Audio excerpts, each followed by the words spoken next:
'Di po ba yan nasobrahan sa gadget? Sa gadget, actually guys, si Ashley po, months old pa lang ay nanonood na ng TV, hindi po cellphone, nanonood ng TV.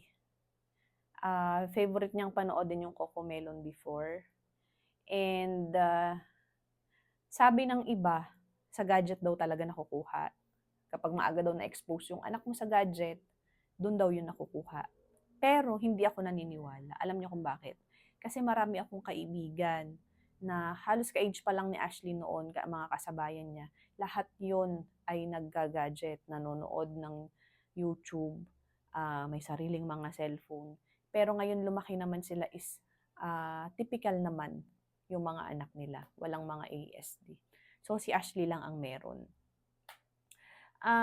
Maraming factors kung saan nakukuha ang autism. Pwede siyang environmental, puwedeng namamana, marami. So, wala pa talagang mapatunayan kung saan talaga siya nanggaling. Pero ang lagi ko na lang iniisip is ang autism ay kaloob ni Lord sa mga magulang na kagaya namin na alam niyang kakayanin.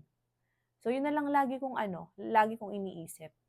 Kasi, tsaka ang ano ha, at tsaka ang gadget malaki ang nagiging factor sa ibang mga autistic kids kagaya ni Ashley. Hindi ko naman sa nilalahat ha, kasi yung ibang batang may autism, nagiging effective sa kanila ang paggamit ng gadget. So, para sa amin, na kagaya ni Ashley, hindi po effective ang gadget sa amin kasi nag-iiba yung ugali ni Ashley. Na ano yun eh, kung parent ka ng isang autistic kid, alam mo naman yan sa sarili mo. Makikita at makikita mo naman yan. So si Ashley po, hindi po effective sa kanya ang pagga-gadget. Alam niyo po kung bakit. Nag-iiba po, nagbabago po ang kanyang ugali, naaapektuhan yung buhay namin sa araw-araw. So dati, kung araw-araw siya nagga-gadget, inuunti-unti ko siyang mawala. Siguro around ano siya nun eh, 5 nagga-gadget pa siya nun or 5 and a half bago mag-6.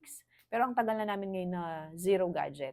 Alam niyo ba napapag-gadget lang namin siya sa labas kapag sobra-sobrang meltdown na. Pero kapag binigay mo sa kanya yung cellphone sa oras na nagme-meltdown siya, minsan hindi niya na rin pinapansin kasi hindi na siya gano'n kaano sa cellphone, nasanay na din. So yun po, wag po natin iisipin ang autism ay dahil lang sa gadget. Marami pong factors yan. Pero hindi ko naman sinasabi na dahil hindi pa naman napapatunayan na dahil sa gadget ang autism, expose na natin yung mga anak natin sa gadget. Mas okay pa rin po na limitahan natin yung pagga-gadget ng mga anak natin kasi malaki talaga ang nagiging factor yan sa brain ng bata. And as per advice din naman talaga ng mga general pediatrician natin na mas okay kung paggagamitin ang mga kids natin kapag sila ay 18 months old pataas na. So yun lang muna. Thank you for watching.